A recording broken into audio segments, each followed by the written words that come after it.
ကျွန်တော်ဟာတတိတယောက်ရဲ့အိမ်ထဲကိုခိုးဝင်ကအစားအသောက်တွေခိုးစားခဲ့ပါတယ်အိမ်ရှင်ကအိမ်ထဲမှာတယောက်ယောက်ရှိနေတယ်လို့မျိုးအမြဲခံစားနေရပေမဲ့ကျွန်တော်ကတော့သူ့လဲကြည့်လိုက်တိုင်းနေရာကိုချက်ချင်းပြောင်းပြီးအစာတွေကိုထက်ခါတလဲလဲခိုးယူခဲ့ပါတယ်တခါတလေမှာတော့အိမ်ထဲမှာရှိနေတဲ့အန်နာနဲ့ရှက်ကိုရှက်ကန်အကြည့်ချင်းစုံမိတတ်ပါတယ်တကယ်တော့ဒီလိုပုံးရှိုးွယ်ရှိုးသွားလာတဲ့တက်ပညာကိုကျွန်တော်ထောင်ထဲမှာသင်ယူခဲ့တာပါ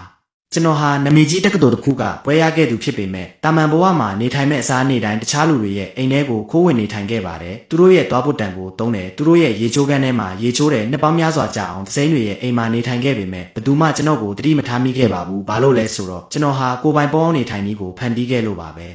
နေ့တိုင်းကျွန်တော်ဟာဆိုင်ကယ်တစ်စီးနဲ့လမ်းမတွေပေါ်မှာမောင်းနှင်ပြီးအိမ်တကားတွေမှာကြော်ညာစာရွက်တွေလိုက်ကလေးရှိပါတယ်အဲ့ဒီစာရွက်က3ရက်ထပ်ပို့ပြီးမခွာပဲရှိနေရင်အဲ့ဒီအိမ်မှာလူမရှိဘူးလို့အတိတ်ပဲရပါတယ်အဲ့ဒီအချိန်ကြာမှကျွန်တော်ဟာတော့ဖွင့်ကရိယာကိုတုံးပြီးအိမ်ထဲကိုဝင်ပါတယ်အိမ်ထဲရောက်တာနဲ့အိမ်ရှင်တွေဘယ်သွားလဲဘယ်တော့ပြန်လာမလဲဆိုတာသိရအောင်အိမ်ဖုန်းထဲကမက်ဆေ့တွေကိုအရင်စစ်ပါတယ်အားလုံးပေးကင်းပြီဆိုမှအဲ့ဒီအိမ်မှာရက်နှဲငယ်ကြာအေးအေးဆေးဆေးနေထိုင်ပါတော့တယ်အစားစားပြီးတိုင်းလဲသူတို့အတွက်တအိမ်လုံးကိုတန်ရှင်းရေးလုပ်ပေးတယ်လို့ညစ်ပတ်နေရဲ့အဝတ်စားတွေကိုလည်းရှော့ဖွတ်ပေးခဲ့ပါတယ်အိမ်ကနေမထွက်ခွာခင်မှာအိမ်ရှင်ရဲ့မိသားစုတပ်ပုံရှိမှာတပ်ပုံတပုံအမတ်တရရိုက်လေးရှိပါတယ်ဒီလိုနေထိုင်မှုပုံစံကကျွန်တော်ကိုထူးဆန်းတဲ့ကျေနပ်မှုတစ်ခုပေးပါတယ်အဲ့ဒီနေ့မှာလည်းထုံးစံအတိုင်းအိမ်တစ်တလုံးထဲကိုပြောင်းရွှေ့နေထိုင်ခဲ့ပါတယ်ဒါပေမဲ့မထင်မှတ်ထားတာကအဲ့ဒီအိမ်ထဲမှာအိမ်ရှင်ကရှိနေစေဖြစ်ပြီးတယောက်ယောက်ခိုးဝင်လာတာကိုသူမကသိနေတာပါပဲသူမဟာဘာမှမပြောဘဲကျွန်တော်ကိုတိတ်တဆိတ်စောင့်ကြည့်နေခဲ့ပါတယ်ကျွန်တော်သူမရဲ့မိဖို့ချောင်းမှာဟင်းချက်တာသူမရဲ့အဝတ်စားတွေကိုလျှော်ပေးတာတွေကိုသူမမြင်ခဲ့ပါတယ်ခဏအကြာမှာတော့အနာဟာကျွန်တော်ဟာလူဆိုးတယောက်မဟုတ်မှန်းသိသွားပါတယ်သူမရဲ့ကိုလေးချိန်တိုင်းဆက်ပြက်နေတာကိုတွေးတော့ကျွန်တော်ချက်ချင်းပြင်ပေးခဲ့ပါတယ်။နောက်ပိုင်းမှာကျွန်တော်နားယူဖို့လဲနေတော့အန်နာကတကားကိုဖြည်းဖြည်းချင်းဖွင့်လာပါတယ်။ကျွန်တော်လန့်သွားတာတေးမတက်ပါပဲ။ကျွန်တော်တို့အကြည့်ချင်းဆုံမိတဲ့အချိန်မှာပဲ